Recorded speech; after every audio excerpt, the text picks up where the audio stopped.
COVID cases just reached an all-time high here in Whitman County. See how it affects you and your family. And another fire destroys local homes. See how you can help. Murrow News 8 starts now. Murrow News 8 starts right now.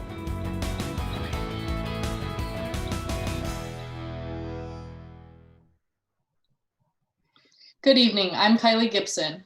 And I'm Mayun Khurram. Welcome to Murrow News 8.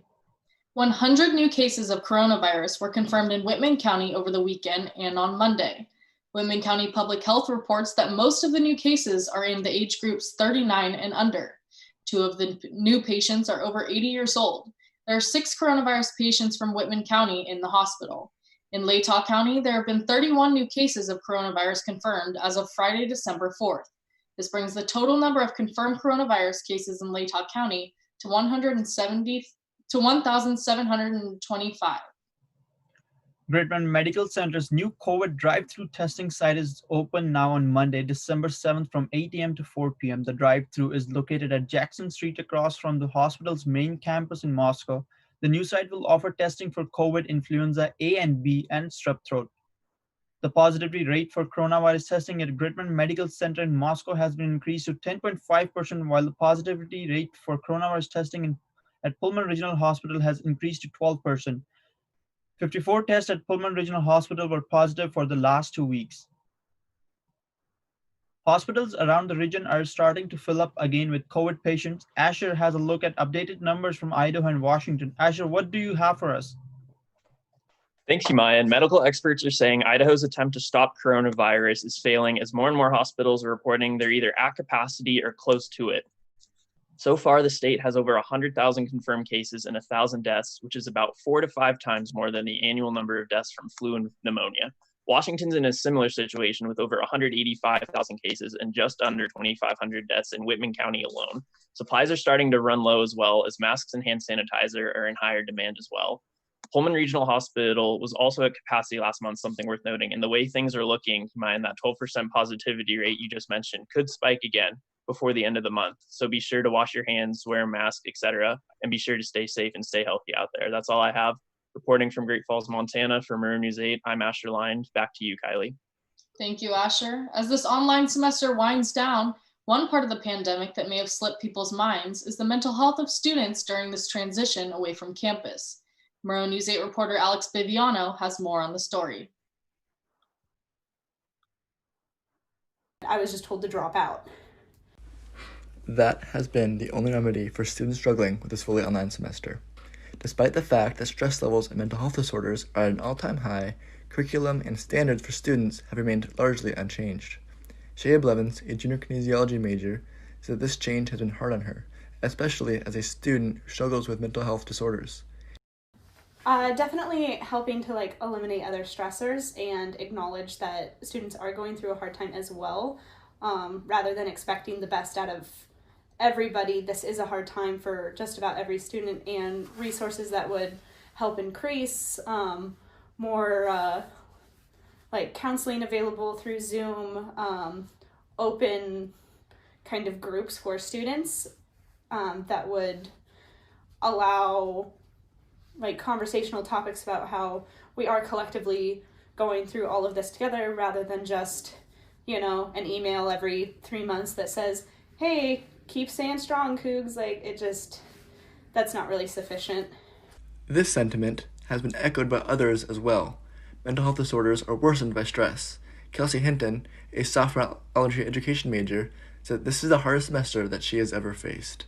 Online schooling has definitely caused a lot of extra stress than in-person classes, and a lot of professors are assigning more homework and more assignments than they normally would in person. At least it seems like it. And even though it seems like we have more time out of classes since it's online, there's a lot less motivation, so students aren't, at least I particularly am not as keen to doing my homework. Everyone has struggled this year, both teachers and students alike. Because of this, many students need more support to help them transition to the new world we're living in, academically as well as psychologically. Dr. Amber Harrington, a mental health professional, says that she is seeing more requests for patients, in addition to more serious symptoms now more than ever before as a result of this pandemic. People that I normally saw more often because of it, and I'm like people that I saw on even a regular basis as it was, we're talking a lot more about stress and anxiety and things in regards to the pandemic than maybe they didn't. I mean, obviously they didn't focus on a pandemic because we didn't think it would happen beforehand, but it kind of makes their other difficulties seem much more smaller in retrospect to what they're feeling right now in regards to the pandemic. So we've seen a huge shift, not for everybody, but for a lot of people, the huge shift has been either towards the pandemic or, you know, having a hard time transition during the pandemic. People are feeling isolated, they're feeling depressed, they're feeling, you know, that they can't, again, a lot of them lost their jobs, they don't know what to do, they don't know how to support their family, they don't know how to get in contact with family other than Zoom and things like that. But when they were used to, you know, especially around the holidays, going home and seeing people, and now they don't have or don't feel like they have that option, that's very difficult for them. So yes, I'm seeing new patients in so many. Because the world has changed, standards should change with it. Washington State University and other universities need to do more to support their students during these tough times. The institution of programs such as pass-fail grades and expanded reasonable accommodation are just some of the ways the universities can help support their students. Empathy for all, including students, is needed now more than ever. For Murrow News 8, I'm Alex Biviano. And chilly past couple of days in Pullman. Andrew Bartline has more on our weather. Andrew? Thanks, Kylie. Yeah, today we had a high of 39 and our low at 34. Some winds from the southeast around 8 to 10 miles per hour. Might have made it feel a little bit colder, but we had some sunshine as well. And daylight hours, rather, down to about 9. So that's sunsetting at 4 p.m. Moving into tomorrow, we're going to have some fog overnight that could potentially freeze if we get to freezing. We're forecasted to be at about 34 degrees, so it's going to be pretty close. Watch out for that on your morning commute if we do get a little bit of frozen fog on those roads. And it's going to be a little bit warmer at 46, so it should burn off quite quickly in the morning to keep those roads dry. Winds staying consistent as well, around 8 to 10 miles per hour as well. They're expected to pick up a little bit into the afternoon. As for our 5-day forecast, yes, there's going to be snow on Friday. It will be a cold day overall. As we go in the middle of the week, though, we're going to pick that up and poke our heads into the 40s for a little bit. So that's going to keep Wednesday rainy as opposed to snowy, but we can't deny it much longer. Winter weather is coming, and it's going to feel like December here pretty soon. Back to you guys. Thanks, Andrew. Stay warm out there. A pair of local teams lose and another pair had games canceled due to COVID. Cameron Limes has more updates on sports.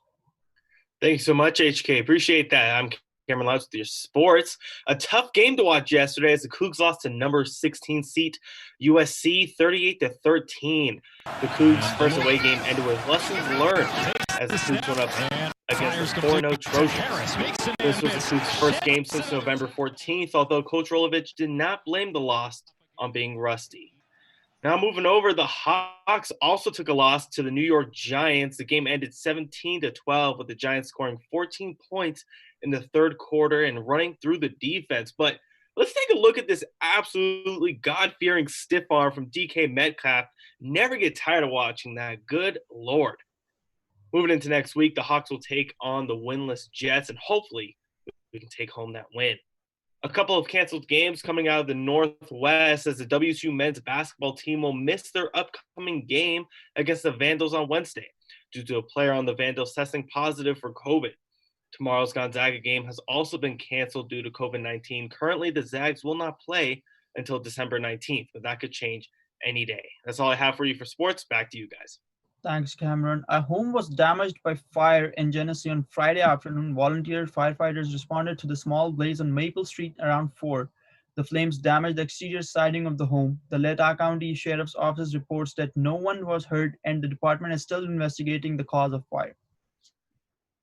Novia Foundation is excited to announce the launch of A Pine Creek Christmas, celebrating Malden and Pine City, to provide a brighter Christmas for the families of Malden and Pine City displaced by the destructive wildfires in September. Novia is partnering with generous individuals, families, and businesses to facilitate bringing Christmas to the Pine Creek area by connecting with sponsors and families. Inovia is asking if anyone can support the community by adopting a family, donating to the cause, or volunteering to bring some Christmas cheer. Any remaining funds will go to the wildfire recovery for long-term community restoration. You can visit www.inovia.org to sign up. Thanks for watching. If you missed anything in this or any of our previous newscasts, you can always watch us on our YouTube channel. More news can be found at nwpb.org/emanate, and you can always follow us on Facebook and Twitter. Have a good night.